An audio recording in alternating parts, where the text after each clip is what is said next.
across the desk now to Florence Villeminot, who's going to take us through the international front pages. The Panama Papers, of course, I mean, they're dominating everything, really. The French press, international press, and in Iceland, it's having serious repercussions there, isn't it? That's right. The Prime Minister is fighting for his political survival. Yesterday, thousands of protesters attended a demonstration calling for him to resign after his name came up in the Panama Papers. Take a look at this photo here on the front page of Fréttablaðið, the paper from Iceland. You can see that crowd there calling for him to resign. About 22,000 people, according to this paper. Quite a sizable part of the Icelandic population, in fact. Le Monde also reports on this demonstration yesterday. It was similar to those that were held during the financial crisis in 2008, according to Le Monde. And 7 years later, a lot of people feel like things just haven't changed. Le Monde, for instance, quotes 42-year-old Leija, who says that after the 2008 crisis, people said that things were going to get better in Iceland, but things are getting worse. We've been betrayed by those who said that things were going to get better.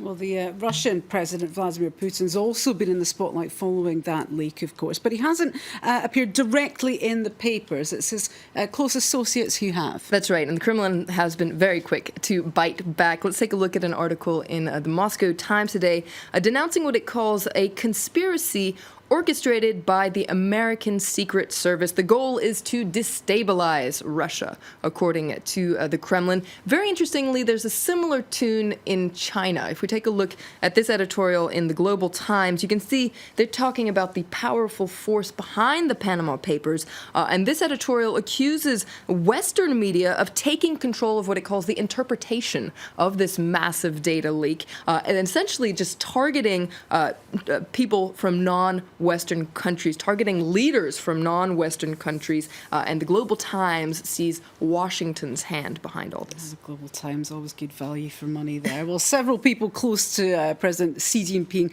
have reportedly come up in this leak, but we're not really seeing anything in the Chinese press, are we? That's right. I really leafed through China Daily, the official Chinese paper today. Not a single word on the Panama Papers. It must be said. Here's the front page talking about how exotic names will soon vanish. These are foreign names in China, so you can see they're focusing on something completely different. Stories that matter. Exactly, very important stories. Interestingly enough, though, a lot of other papers outside of China are focusing on what's happening. And let's take a look. This is L'Orient Le Jour, a Lebanese paper, randomly focusing on what's happening in China.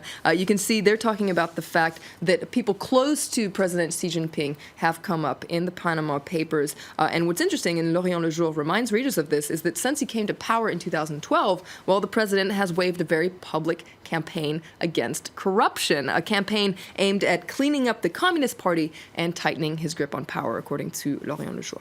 Well, it's not just China that's been hit by the scandal. Algeria, another country that's been whacked up in this. That's right, and Algerian papers are talking about the leak. Let's take a look here at El Watan. Man, you can see there is actually the current mining and industry minister, Abdeslam Bouchareb. Now, his name has appeared on the list. You can read about it here in the Algerian papers, but for now, the press is being very factual and less outraged.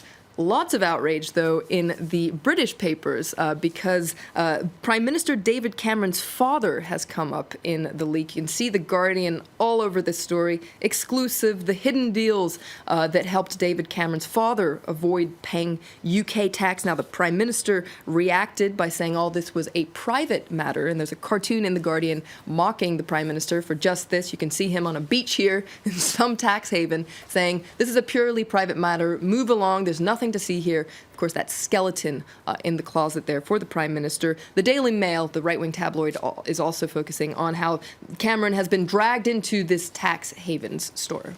Okay, well, Cameron's been urged to take serious action after the UK's been named as being at the heart of the super-rich tax avoidance network. That's right. The Independent reports that Britain is second only to Hong Kong in a list of international jurisdictions where the most banks, law firms, and middlemen associated with the Panama Papers operate. So quite a lot on Britain's shoulders here. And if we go back to the Daily Mail, and there's a comment piece by Max Hastings, which says that David Cameron should should blush that so many scams are conducted through British-administered tax havens. And you can see this headline here. No wonder we little people who pay tax are so sick and tired of our elite. But just finally, a word on the leak itself. How did this leak happen? It's incredible. And there's a really good article you should check out here in the Daily Beast. It focuses on the fact that it really all began with a simple question. Bastian Obermeier, a reporter from the German paper Süddeutsche Zeitung, was contacted by a still unknown figure who sent him this message: "Hello, this is a John Doe. Interested in data?" And he said yes. Indeed he did. Thanks very much. Florence Villeminot taking us through the papers. Stephen Carroll with the business news. Do stay with us here on France 24. Back in a few moments with the latest news headlines.